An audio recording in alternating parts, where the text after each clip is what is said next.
Et si je vous disais que, peut-être, vous n'avez jamais vraiment vécu, que tout ce que vous appelez vie, vos routines, vos gestes, vos souvenirs, vos désirs, n'est peut-être qu'une séquence hypnotique qui maintient votre conscience endormie. Imaginez un instant que vous fonctionnez, mais que vous ne vivez pas. Vous respirez, oui, vous pensez, peut-être, mais sans être réellement là, sans une véritable présence. Cette possibilité n'est pas seulement provocatrice, elle est troublante. C'est ce qu'Elena Blavatsky a suggéré dans ses œuvres les plus profondes, que la plupart des gens ne font qu'exister. Pour elle, exister sans une âme éveillée, c'est comme un reflet sans lumière, un écho de ce qui aurait dû être. C'est l'absence en mouvement. Blavatsky voyait l'humanité comme un corps animé par des forces invisibles, dont beaucoup nous échappent totalement. Elle ne parlait pas de la vie comme d'un simple événement biologique. Elle décrivait la conscience comme un processus vibratoire, subtil, interdimensionnel. Selon Blavatsky, notre corps n'est que la partie visible d'un réseau infini de plans cachés, où le vrai soi se meut, observe et presque toujours s'endort. Car en cette époque, disait-elle, la plupart des êtres s'incarnent non pas pour s'éveiller, mais pour oublier. La naissance physique serait le début d'une plongée dans l'oubli. L'âme, en entrant dans le corps, franchit un voile de matière, et c'est là que le processus de l'oubli commence. Elle oublie qui elle est, d'où elle vient, ce qu'elle est venue faire. Puis, elle commence à s'identifier à un nom, un visage, des rôles sociaux et des besoins immédiats. Dans cet état, l'âme fonctionne, mais elle ne vibre pas dans sa vérité. Et plus vous fonctionnez, plus le monde semble cohérent. Vous apprenez à répéter, à obéir, à suivre les traces déjà empruntées par d'autres. Vous vous adaptez, vous créez une persona, un profil, une routine, mais quelque chose en vous demeure agité. C'est ce silence inconfortable au plus profond de votre conscience, ce moment où tout semble aller, et pourtant, vous sentez qu'il manque quelque chose. Une absence inexplicable, un vide que rien ne comble, ni l'amour, ni le succès. Une incertitude, comme si votre vie se déroulait sans vous. Et c'est là que la question devient inévitable. Qui vit à votre place? Qui conduit la machine pendant que votre conscience reste muette? Êtes-vous l'auteur de votre propre histoire ou simplement le reflet des attentes des autres? Blavatsky y voyait l'un des plus grands dangers du monde moderne. La substitution du vrai soi par une caricature sociale, une identité artificielle façonnée par la peur, la culture et les distractions. Le vrai soi, disait-elle, est l'observateur. Celui qui perçoit sans juger, qui ressent sans se perdre, qui vit en connexion avec quelque chose de plus grand que le temps. Mais la plupart des gens n'atteignent jamais cet état. Ils se confondent avec leurs douleurs, leurs désirs, leurs pensées aléatoires.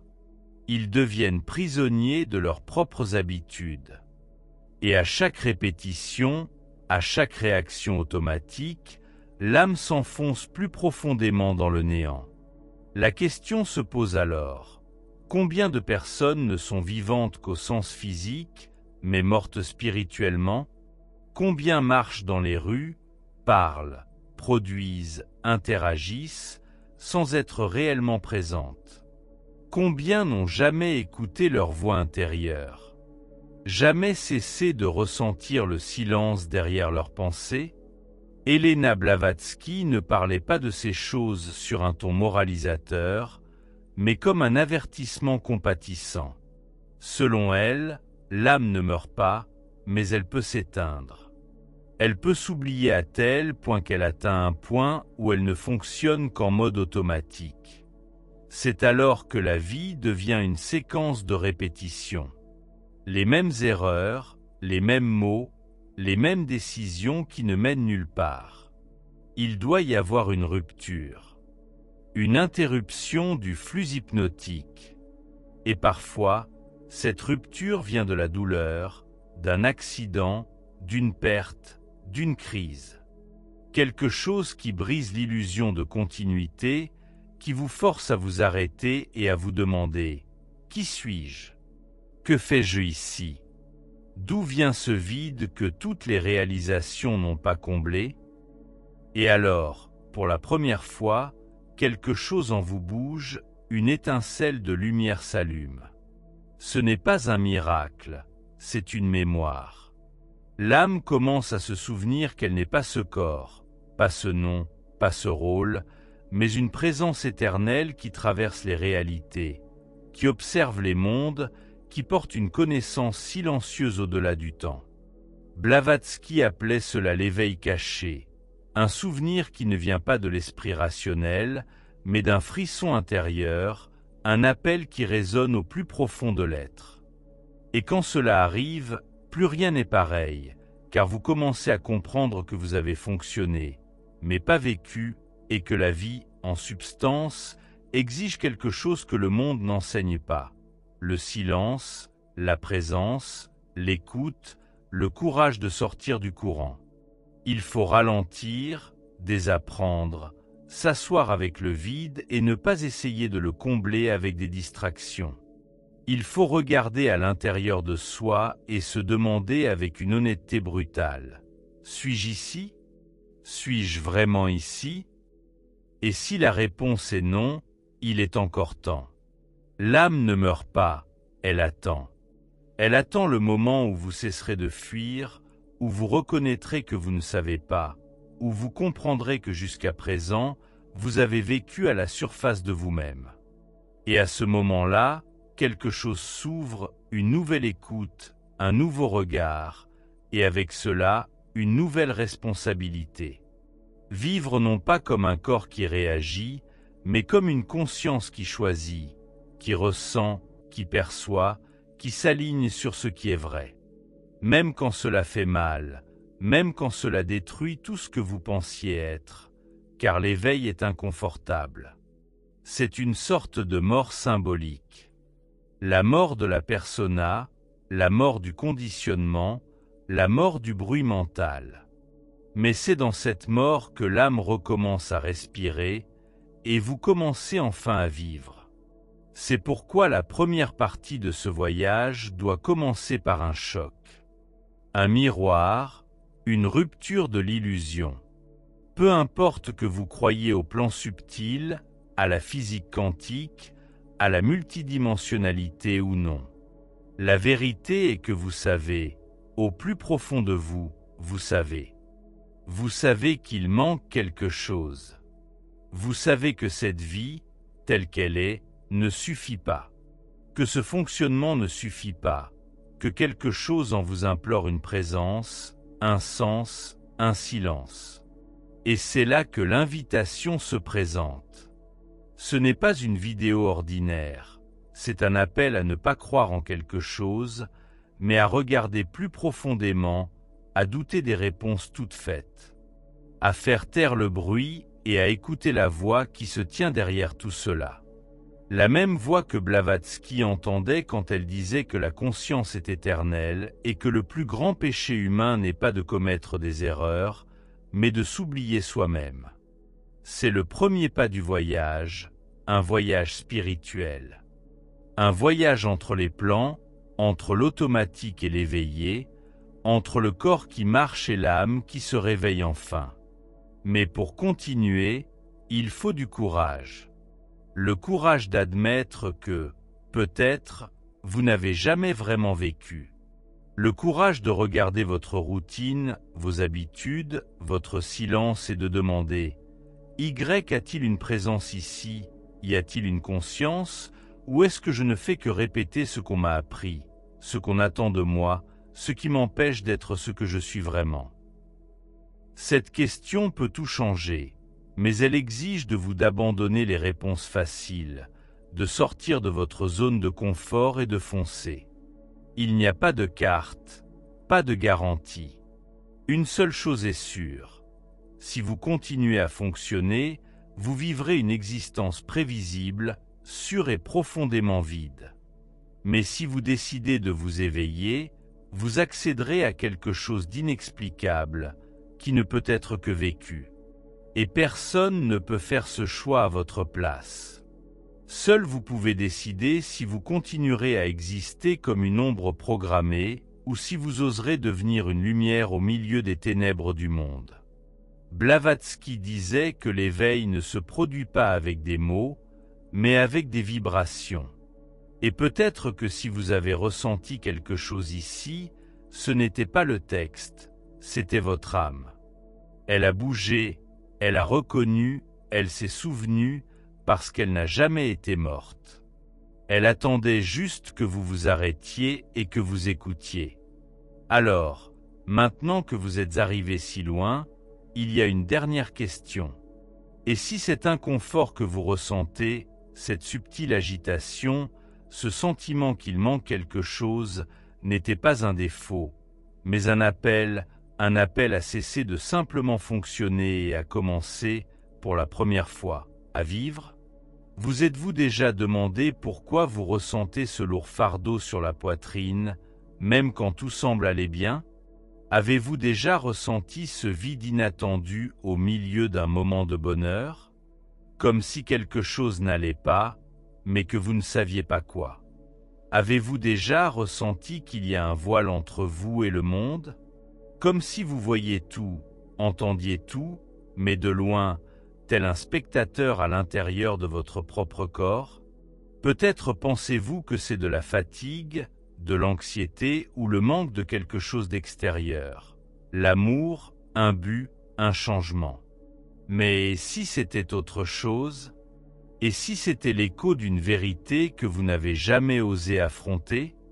Une vérité selon laquelle, peut-être, vous n'avez jamais vraiment commencé à vivre.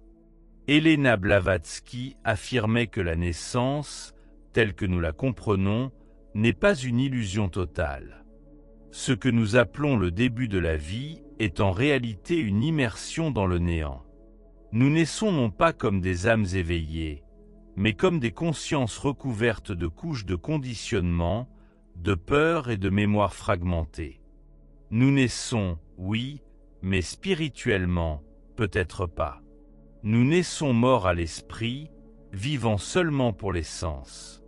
Le premier souffle en dehors de l'utérus n'est pas un éveil, c'est une adaptation, un ajustement à un nouvel environnement.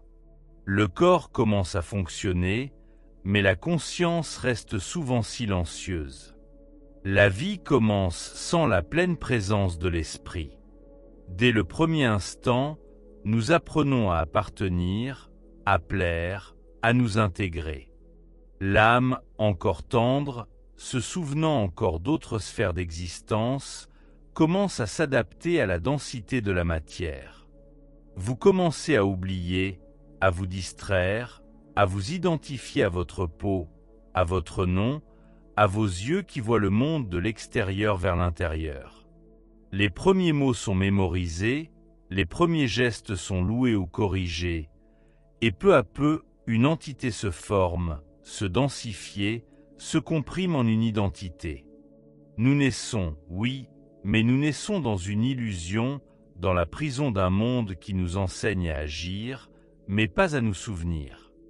Comme si quelque chose en vous était fatigué d'attendre, comme si votre âme criait en silence « Réveille-toi ». Mais se réveiller fait mal, car l'éveil révèle tout ce qui était auparavant évité. Il montre la rupture.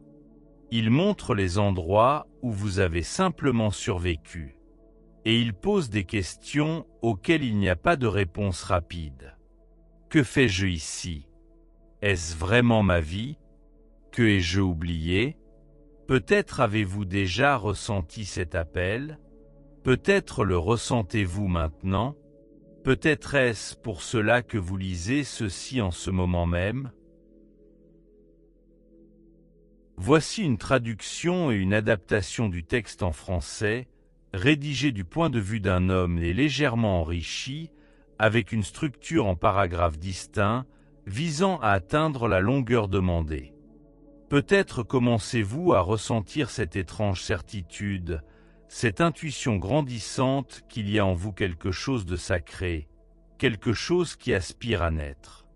Et, je l'admets, cette perspective peut être intimidante, car toute naissance, toute véritable transformation s'accompagne inévitablement de douleur.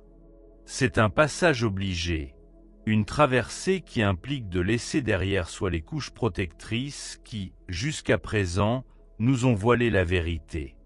Pourtant, c'est aussi une occasion unique de se redécouvrir. Se redécouvrir, c'est retrouver cette lumière intrinsèque, cette essence pure, cette conscience inaltérée que vous étiez avant l'emprise de la peur, avant la frénésie du monde, avant l'illusion qui nous enveloppe. Il est fascinant de voir comment la science quantique contemporaine, bien que timidement, commence à effleurer ces concepts. Elle évoque la pluralité des réalités, l'effondrement des ondes et ces choix fondamentaux qui engendrent des bifurcations. Mais, bien avant ces découvertes, Helena Blavatsky avait déjà formulé ces idées, il y a plus d'un siècle. Pour elle, l'univers est une vaste trame vibratoire, où la conscience tisse le fil conducteur de toute existence. Vous n'êtes pas le fruit du hasard. Vous êtes une étincelle de l'unité, voyageant entre les plans d'existence. Mais lorsque cette étincelle s'incarne, elle tend à vivre comme si elle n'était qu'un simple corps physique. C'est à ce moment que la réalité semble se refermer, devenant opaque, prévisible, presque automatique. Dans cet état, l'âme n'est pas morte, non, mais elle est comme exilée. Et de cet exil naît ce que nous appelons l'ennui existentiel, cette mélancolie sans cause apparente, ce mécontentement chronique. Rien ne semble suffire, rien ne touche véritablement, car rien d'extérieur ne peut combler l'absence de l'âme. Le seul remède à cette absence, c'est le souvenir, le retour à la conscience. C'est la reconnaissance que votre naissance n'est pas encore complète, que la véritable naissance vous attend encore. Peut-être êtes-vous en train de vivre cette expérience en ce moment même. Peut-être avez-vous tout ce que vous pensiez désirer. Et pourtant, quelque chose en vous demeure insatisfait. Peut-être êtes-vous au milieu d'une transition, ayant perdu quelque chose ou quelqu'un, vous sentant désormais en suspens. C'est comme si le sol s'était dérobé sous vos pieds, comme si le monde était devenu plus silencieux que d'habitude. Cela peut ressembler à une fin, mais ce pourrait bien être un nouveau commencement. C'est peut-être l'invitation que la vie vous adresse pour que vous puissiez enfin naître pleinement. Car la naissance spirituelle ne se manifeste pas au milieu des fleurs et des fanfares. Elle arrive dans le silence. Elle s'accompagne de désorientation, d'un effondrement de l'image que vous aviez de vous-même. Mais si vous acceptez cet appel, si vous avez le courage de traverser l'obscurité intérieure sans vous accrocher aux anciennes cartes, vous découvrirez quelque chose d'extraordinaire. Vous réaliserez que le vide n'était pas une absence, mais un espace sacré. Vous découvrirez que la douleur n'était que le travail d'enfantement de votre propre conscience. Vous comprendrez que ce que vous cherchiez à l'extérieur a toujours résidé en vous, attendant d'être révélé. Et à cet instant précis, tout change. Non pas parce que le monde autour de vous a changé, mais parce que c'est vous qui avez évolué. Pour la première fois, vous êtes entier, présent, éveillé, véritablement né. Peut-être que personne d'autre ne le remarquera. Peut-être que les autres vous verront comme avant. Mais vous, vous saurez, car votre regard aura changé, votre rythme sera différent, votre écoute sera plus profonde. Et la vie, même dans ses difficultés, aura une saveur inédite. Elle sera imprégnée de présence, de sens, d'âme. Helena Blavatsky considérait l'éveil non pas comme un aboutissement, mais comme un retour. Un retour à ce qui a toujours été. La reconnaissance que vivre sans l'esprit, c'est une mort en mouvement. Et ce n'est que lorsque l'âme reprend sa place légitime que l'existence devient réelle. Tout ce qui précédait n'était qu'ombre, reflet, bruit. Maintenant, c'est présence, vibration, vérité. Mais cela ne se produit que lorsque vous vous autorisez à renaître, lorsque vous comprenez que, jusqu'à présent, vous avez peut-être vécu comme quelqu'un qui dort, et que l'éveil est le choix le plus audacieux que l'on puisse faire. Maintenant que vous savez cela, la question qui se pose n'est plus philosophique. Elle est intime, elle est urgente. Vous êtes né, mais êtes-vous né entier? Est-ce là votre véritable commencement, ou simplement la continuation d'un rêve ancien? Et si la seule chose qui vous empêche de vivre pleinement est le fait que vous n'avez pas réalisé que vous fonctionnez encore en mode sommeil? Et si la vie que vous désirez n'était pas quelque part ailleurs, ou dans un futur lointain, mais juste ici, vous attendant, dès que vous vous en souviendrez? Avez-vous déjà ressenti cette impression que quelque chose vous observe de l'intérieur, comme une présence silencieuse derrière vos pensées, vos réactions, vos paroles? Peut-être n'avez-vous jamais donné de nom à cette sensation. Peut-être l'avez-vous appelée intuition ou un drôle de pressentiment. Peut-être l'avez-vous attribué à des remords ou à une conscience légère. Mais si cette présence était une part de vous qui se souvient encore de tout ce que vous avez oublié? Et si c'était la seule partie de vous qui est éveillée, tandis que le reste de vous demeure endormi? Helena Blavatsky affirmait que l'être humain est multidimensionnel. La conscience, selon elle, est réfléchie sur différents plans de réalité. Nous ne sommes pas seulement un corps et une âme, mais un champ complexe de vibrations qui se projettent, se divisent et s'entrelacent sur des lignes d'existence simultanées. Ce que vous percevez comme « vous » n'est qu'une facette d'un être beaucoup plus vaste. Chaque choix que vous faites, chaque décision que vous ne prenez pas, chaque peur qui vous paralyse ne génère pas seulement des conséquences, mais aussi des ramifications. D'autres versions de vous se forment, d'autres lignes s'ouvrent, et ces versions continuent d'exister, même si vous n'en avez jamais conscience. Avez-vous déjà repensé à ces moments où vous avez failli prendre un chemin différent, où vous avez presque déménagé, presque rompu, presque tout risqué, et où vous ne l'avez pas fait? Dans une autre réalité, peut-être l'avez-vous fait. Peut-être que cette autre version de vous vit les fruits de cette décision. Peut-être est-elle plus libre, plus confuse, plus éveillée ou plus perdue, mais elle existe, car la conscience est non linéaire. Elle n'est pas contenue uniquement dans ce que vous appelez le présent. Elle se déploie comme une fractale dans des directions que vos yeux physiques ne peuvent percevoir.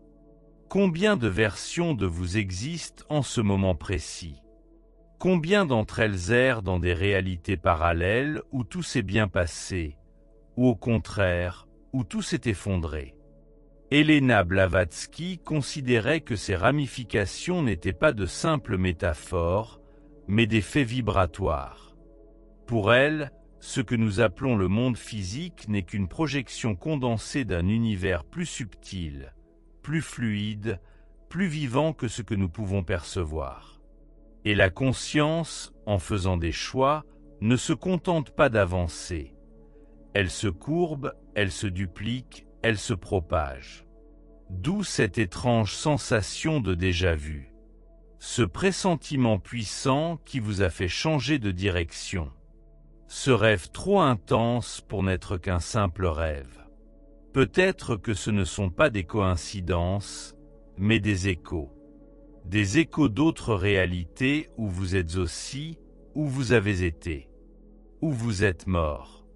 Oui, vous êtes mort non pas une, mais de nombreuses fois.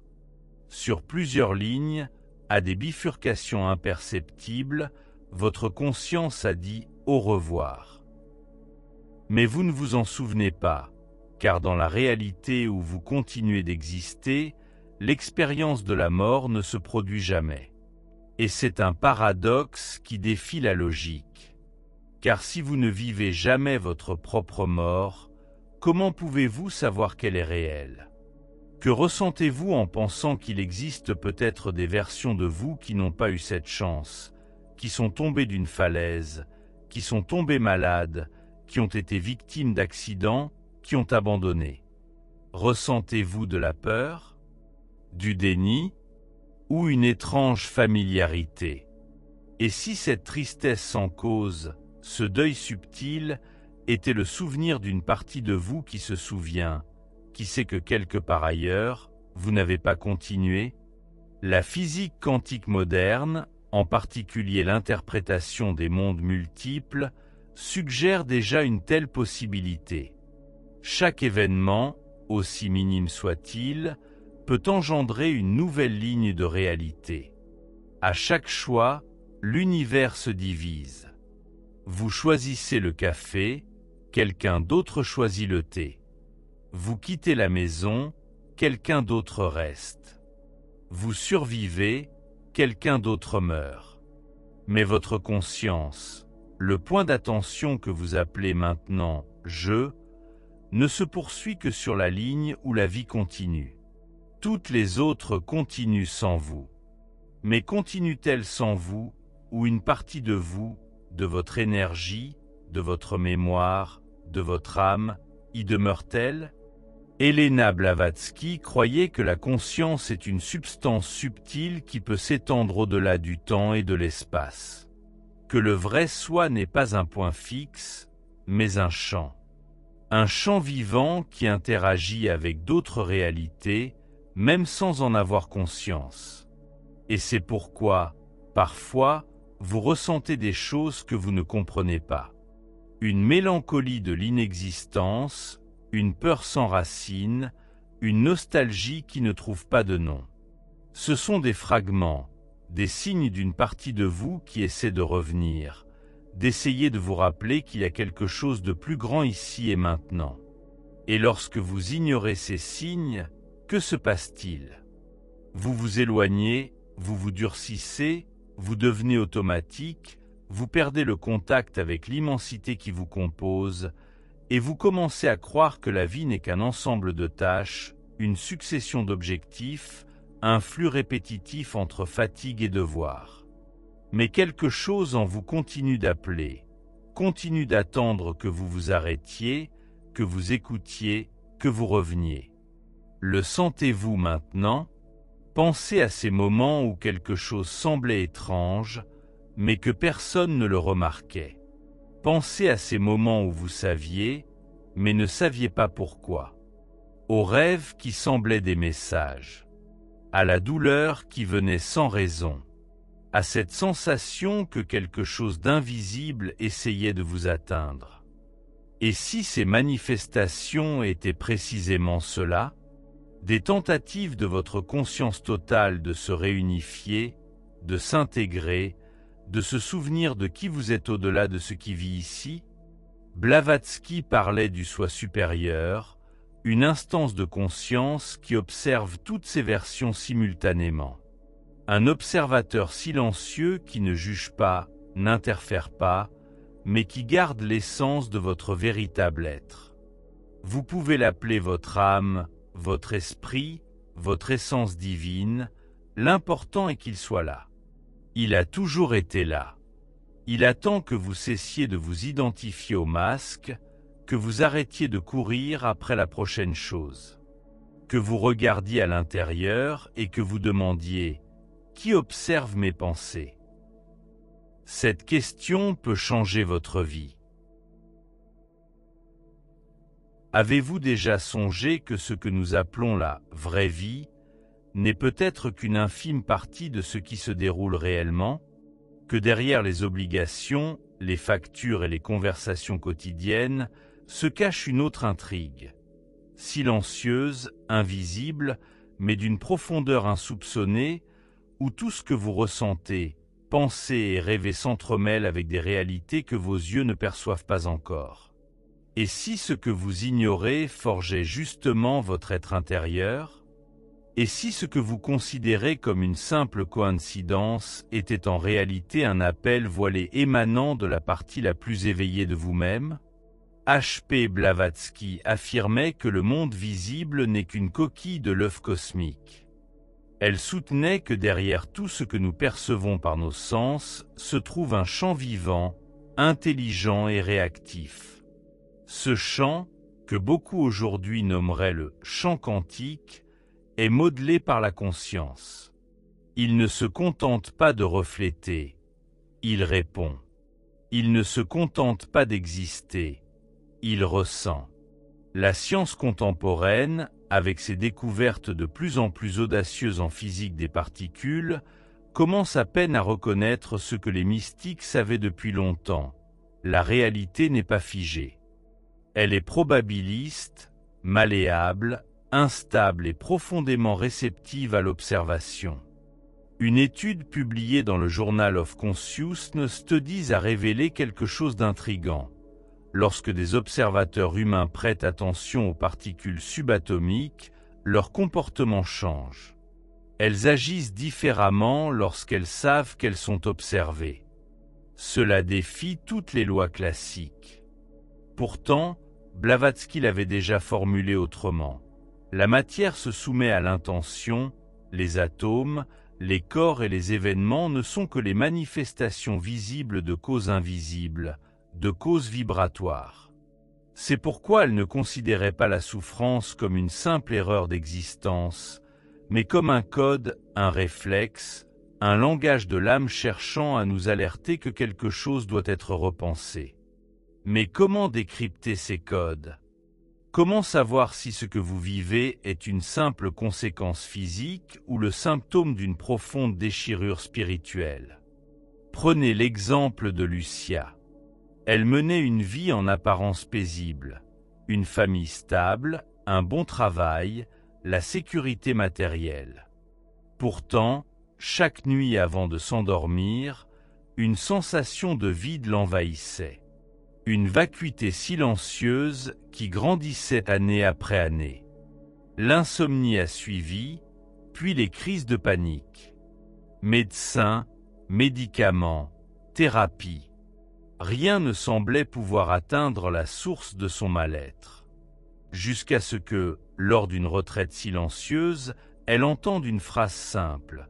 Si vous ne savez pas ce que vous ressentez, écoutez votre corps. Et c'est là que son corps a finalement crié. Des douleurs sans cause apparente, une fatigue inexpliquée qui ne la quittait pas. Jusqu'au jour où, au cours d'une profonde méditation, elle a eu une vision.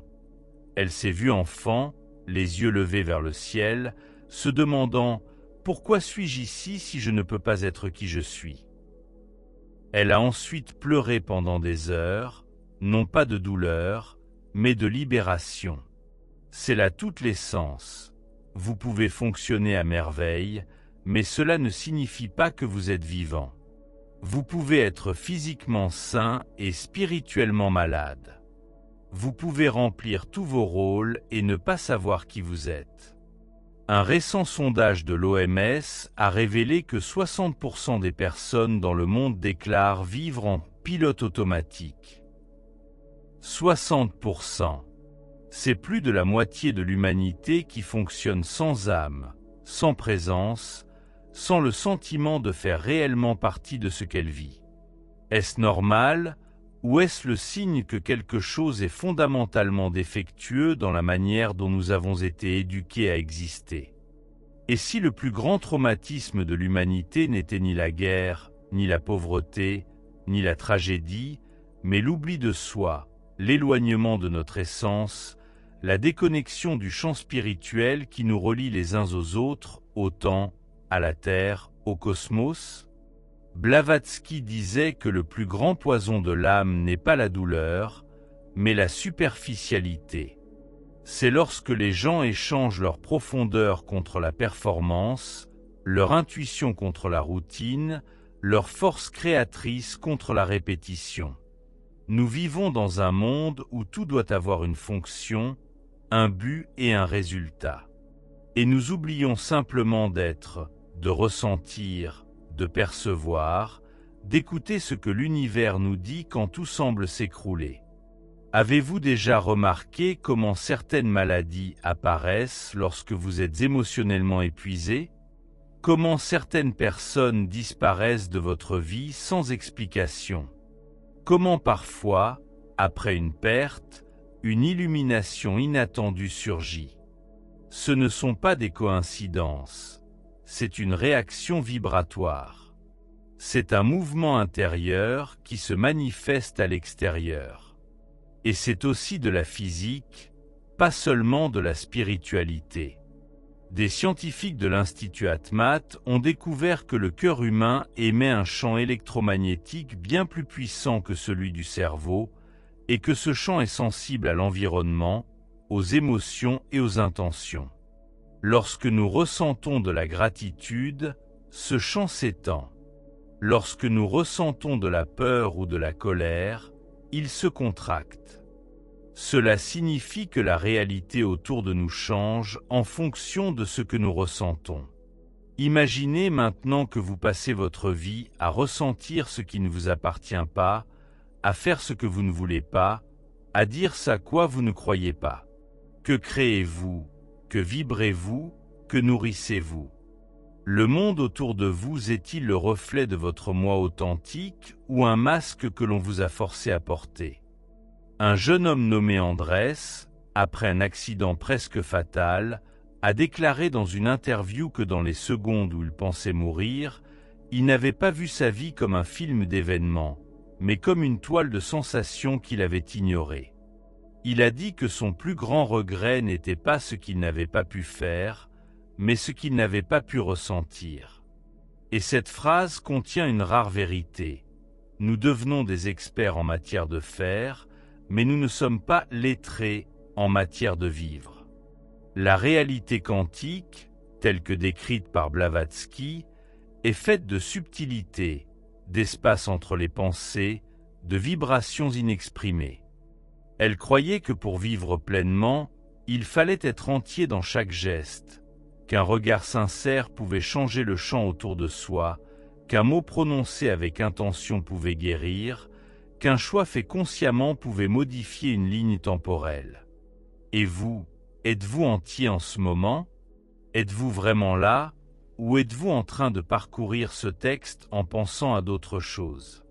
Être entier est un acte radical de présence.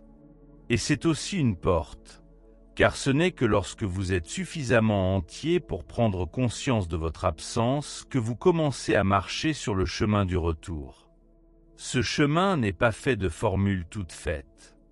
Il est fait de découvertes, de souvenirs qui reviennent par fragments, de vérités qui semblaient autrefois absurdes et qui ont maintenant un sens. C'est un chemin qui vous montre que la vie n'est pas là-bas, mais dans la manière dont vous l'habitez, dans la pureté avec laquelle vous vibrez, dans le niveau de conscience avec lequel vous entrez en contact avec tout. Et alors, tout change, parce que vous changez. H.P. Blavatsky enseignait que l'âme est comme une flamme vivante. Elle peut être allumée, mais étouffée. Elle peut exister, mais sans oxygène. Elle peut être puissante, mais invisible.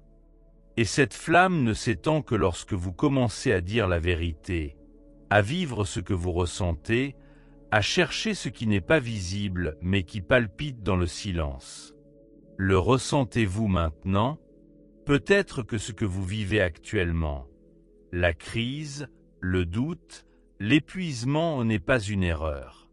Peut-être est-ce la réponse de l'univers à votre silence intérieur. Peut-être est-ce la manière dont la vie vous dit « Reviens, souviens-toi, restaure, renouvelle ». Pensez-vous toujours que vous avez tout sous contrôle? Ou commencez-vous à comprendre que c'est précisément le contrôle qui vous empêche d'accéder à l'invisible?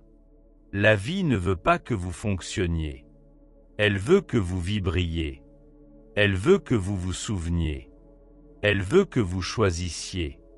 Elle veut que vous soyez. Et si tout ce qui se passe maintenant était le début de cela? Et si c'était cette partie de votre histoire où vous commencez à entendre ce que vous avez ignoré trop longtemps?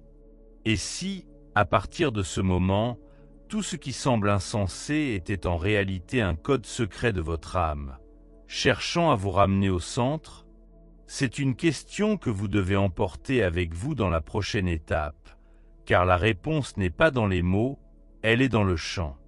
Et le chant a déjà commencé à vous répondre. Avez-vous déjà eu l'impression d'être au bon endroit, mais de vivre la mauvaise vie? Comme si tout le monde autour de vous avait une forme, mais pas d'âme. Comme si le temps passait et que quelque chose se produisait, mais qu'à l'intérieur de vous, rien ne bougeait. Il existe une douleur silencieuse dont peu de gens sont conscients. Ce n'est pas une douleur physique, ni une souffrance émotionnelle ordinaire. C'est quelque chose de plus subtil. L'inconfort d'exister sans être éveillé. L'inconfort de respirer, de marcher, de parler, de répondre, de sourire, mais sans le sentiment de vivre. H.P. Blavatsky décrivait ce sentiment comme le vide vibratoire d'un être fragmenté, lorsque la conscience est éloignée de son centre et a oublié sa propre origine. Vous fonctionnez, mais vous ne vivez pas. Vous agissez, mais vous ne choisissez pas. Vous répétez, mais vous ne comprenez pas. Vous êtes là, mais absent. L'âme s'est tue à cause du bruit du monde. Il ne serait pas exagéré de dire que c'est l'épidémie invisible de notre temps. Le nombre de personnes traversant une crise existentielle a augmenté de façon exponentielle ces dernières décennies, même dans des conditions de stabilité matérielle. Un sondage mené par la Harvard Medical School a révélé que plus de 70% des répondants âgés de 25 à 45 ans ont signalé un sentiment persistant de manque de but, même avec un emploi stable, des relations et une bonne santé. Comment expliquer cela? Pourquoi, même lorsque tout semble parfait, quelque chose semble toujours profondément faux? L'explication pourrait ne pas être à l'extérieur, mais à l'intérieur. H.P. Blavatsky affirmait déjà au XIXe siècle que l'être humain est un microcosme vibratoire, composé de multiples couches, physiques, émotionnelles, mentales et spirituelles. Lorsque ces couches ne sont pas alignées, un sentiment de fragmentation surgit, comme si une partie de vous essayait toujours de vous rappeler qu'il y a quelque chose d'autre, quelque chose que vous ignorez. Et plus vous l'ignorez, plus la vie semble vous pousser vers des crises, des ruptures et le vide. Imaginez une femme nommée Eliana. Aux yeux de son entourage, elle réussissait, une belle carrière, une fille en bonne santé, une stabilité financière. Mais chaque matin, en se réveillant, elle ressentait une oppression dans la poitrine, comme si elle allait pleurer, sans savoir pourquoi. Elle essayait de l'ignorer, de s'occuper, de suivre sa routine.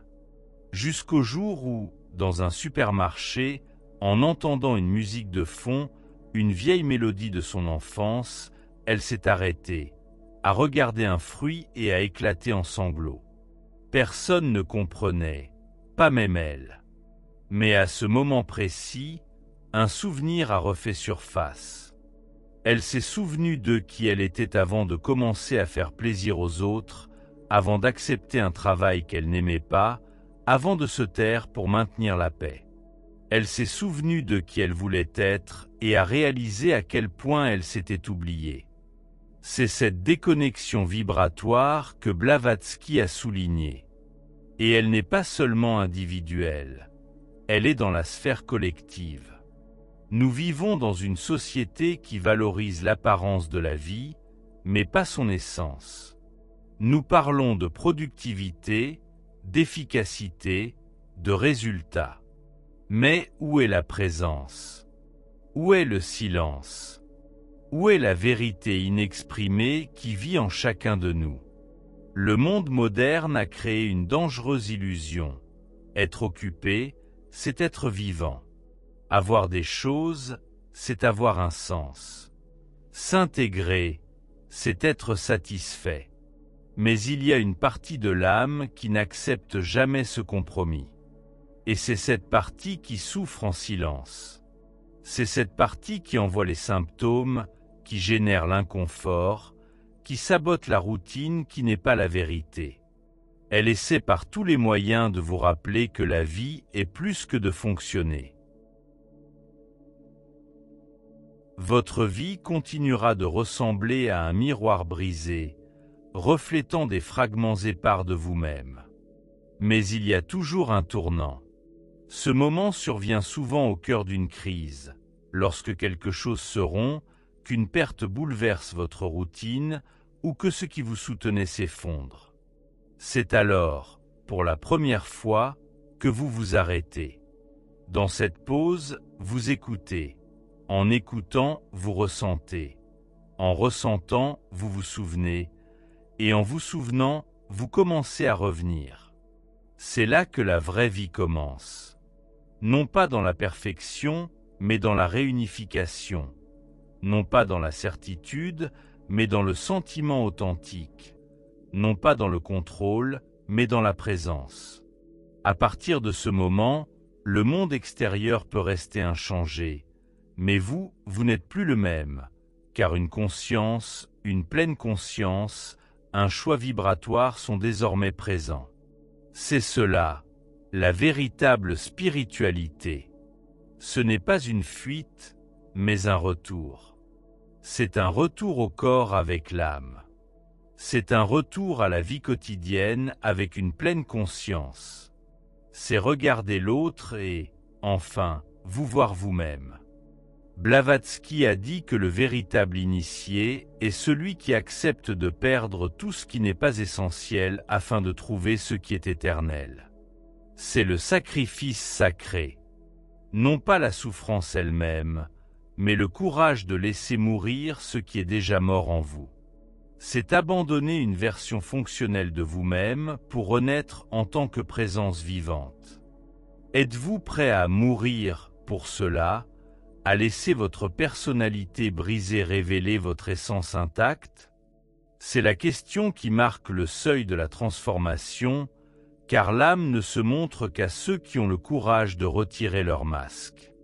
La vérité n'entre que là où l'illusion a disparu.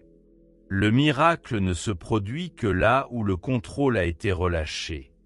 Et peut-être est-ce pour cela que tant de choses s'effondrent dans votre vie en ce moment. Ce n'est peut-être pas une punition, mais une invitation. Une invitation à vous reconnecter avec ce qui vibre vraiment, ce qui palpite, ce qui ne peut plus être ignoré. Vous entendez cet appel, car si c'est le cas, sachez que tout ce qui en découlera est déjà un autre niveau de réalité. Un plan où la vie n'est pas mesurée par ce que vous avez, mais par la façon dont votre vibration correspond à votre âme. Où le temps n'est pas chronologique, mais symbolique. Où le corps devient un instrument d'écoute et non une prison de routine. Où les rencontres sont des portails et non des distractions. Où la douleur ouvre la communication et non de simples blessures. C'est dans cet espace que Blavatsky nous attendra. C'est dans ce champ de pure vibration, de pure intention, de vraie présence, que l'âme commence à se manifester dans toute sa plénitude. Et c'est à ce moment que la question change. Elle cesse d'être « je ne fais que fonctionner, je ne vis pas », pour devenir « comment puis-je maintenir cette nouvelle vie, cette nouvelle vibration, ce nouveau moi au milieu d'un monde qui dort encore ?» Cette réponse sera le fil conducteur de la prochaine partie, car l'éveil n'est pas une fin. Ce n'est qu'un début. Le début de la tâche la plus profonde et la plus silencieuse de toutes. Restez éveillé, même lorsque tout autour de vous insiste pour vous plonger dans le sommeil. Avez-vous déjà remarqué que les moments les plus importants de votre vie étaient imprévus? Que les plus grandes révélations sont apparues dans le silence, dans les pauses, dans les moments où tout semblait perdu. Dans ce chaos se cache une sagesse que vous essayez d'éviter. Et peut-être, juste peut-être, ce désordre est-il venu réorganiser votre âme. Vous n'êtes pas arrivé ici par hasard. Quelque chose en vous, quelque chose de plus profond que la logique, a senti qu'il y avait une vérité dans ce voyage. Pas une vérité dogmatique ou absolue, mais une vérité intime et vibratoire. Quelque chose qui vous a donné des frissons, quelque chose qui a arrêté vos yeux, quelque chose qui a rappelé à votre cœur, même pour quelques secondes, qui il était. H.P. Blavatsky a dit que l'âme n'est pas un mystère à déchiffrer, mais une musique à écouter. Et pour l'entendre, il faut faire taire le bruit du monde. Le plus grand défi dans la vie spirituelle n'est pas l'éveil, c'est la persévérance. C'est la capacité à maintenir votre vérité dans un monde qui tire profit de vos mensonges. Il s'agit de maintenir votre vibration stable, même lorsque tout autour de vous semble vouloir vous ramener à l'automatisme. C'est pourquoi cette dernière partie n'est pas simplement une conclusion. C'est un début, un plan, une carte, une proposition réelle pour vous permettre de transformer ce que vous avez ressenti ici en action concrète. Car le sentiment est un portail, mais l'action est un engagement envers l'âme. Alors, prenez une grande inspiration. Écoutez chaque mot comme s'il était prononcé uniquement pour vous. Et laissez-vous plonger. Voulez-vous sortir du pilote automatique? Voulez-vous cesser de simplement fonctionner et commencer à vivre avec présence et but? Voulez-vous vous reconnecter avec votre essence et cesser de répéter des schémas hérités qui n'ont plus de sens? Alors suivez ce chemin non pas comme une obligation, mais comme un choix libre, une manière d'honorer ce qui s'est déjà éveillé en vous. Étape 1. Transformez vos matins. La façon dont vous commencez votre journée détermine la fréquence que vous allez émettre pendant les heures suivantes. La première chose que vous faites au réveil définit votre vibration. Avant de toucher votre téléphone portable, avant d'ouvrir un réseau social, ouvrez les yeux et posez une main sur votre poitrine. Prenez 3 respirations profondes et dites à voix basse. Aujourd'hui, je choisis d'être présent. Aujourd'hui, je choisis de vivre en pleine conscience.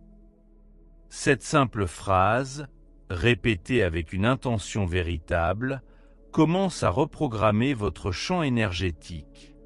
Vous n'avez pas besoin de croire en quelque chose d'ésotérique pour le faire. C'est un acte de souveraineté vibratoire. C'est un rappel, un saut, un choix. Étape 2. Faites des pauses conscientes tout au long de la journée. Blavatsky affirmait que la conscience s'élargit dans l'espace entre les pensées. Vous n'avez pas besoin de vous arrêter pour méditer pendant 1 heure, mais vous devez vous permettre de rester silencieux 1 minute. Toutes les 2 heures, arrêtez-vous, respirez, sentez votre corps, ramenez votre attention au moment présent. C'est 1 minute d'antidote à l'illusion du temps. C'est un rituel subtil mais puissant pour revenir à votre centre. Faites le même au milieu de la routine, surtout dans le chaos, car c'est là que votre vibration doit être la plus stable. Étape 3. Écrivez ce qui change en vous. L'âme parle par symboles, et les symboles se révèlent lorsque nous les traduisons en mots. Procurez-vous un carnet, non pas numérique, mais physique, où vous notez ce que vous ressentez, rêvez, percevez. Ne censurez pas, ne révisez pas, écrivez simplement. Laissez votre main guider ce que votre cœur a à libérer. L'écriture est un moyen de parler à votre partie la plus sage, celle qui a toujours su le chemin, même lorsque vous l'avez oublié. Étape 4. Nettoyez votre pureté avant de dormir. À la fin de la journée, de nombreuses pensées et émotions qui ne sont pas les vôtres restent bloquées dans votre champ. Les gens, l'environnement, les nouvelles. Tout laisse des traces. Alors, avant de vous endormir, fermez les yeux et visualisez une lumière dorée purifiant votre corps de la tête aux pieds. Imaginez que cette lumière dissout toutes les tensions, toutes les peurs, toute énergie étrangère. Puis, dites même mentalement, « Je lâche tout ce qui ne m'appartient pas. Je reviens à moi-même. » Faites cela 7 nuits de suite et observez comment vos rêves, votre énergie et votre repos changent. Étape 5. Entourez-vous de pureté vivante. Cela signifie faire des choix plus conscients sur ce que vous consommez. Musique, vidéos, conversations, environnement, contenu. Votre vibration n'est pas seulement formée par ce que vous ressentez, mais aussi par ce que vous laissez entrer. Évitez ce qui vous vide. Recherchez ce qui vous expand. Choisissez ce qui vous rapproche de votre vérité, même si ce n'est pas le plus populaire, le plus beau ou le plus simple. L'âme ne se soucie pas des apparences. Elle ne reconnaît que ce qui vibre avec honnêteté. Étape 6. Contribuez à l'éveil des autres. Rien ne renforce plus votre présence que d'aider quelqu'un d'autre à se souvenir de sa propre lumière. Cela ne signifie pas de sauver quelqu'un. Cela signifie être disponible, écouter, partager, dire « Tu n'es pas seul à celui qui se sent seul ». Chaque geste de présence que vous offrez au monde renforce le vôtre. Et c'est la plus haute alchimie. Transformer la douleur en pont, le silence en portail, la présence en guérison. Ces étapes sont simples, mais elles ne sont pas faciles, car elles exigent un engagement. Et l'engagement le plus difficile est celui que vous prenez avec la partie de vous-même que personne d'autre ne voit. Mais c'est aussi le plus puissant, car il change tout. Il réorganise l'invisible, il attire de nouvelles voix, des personnes, des opportunités. Il pousse l'univers à conspirer non pas avec vos désirs superficiels, mais avec votre essence la plus profonde. Et c'est plus que tout le reste. C'est la vie. Pas seulement l'existence, pas seulement la réaction, pas seulement l'accomplissement, mais l'être.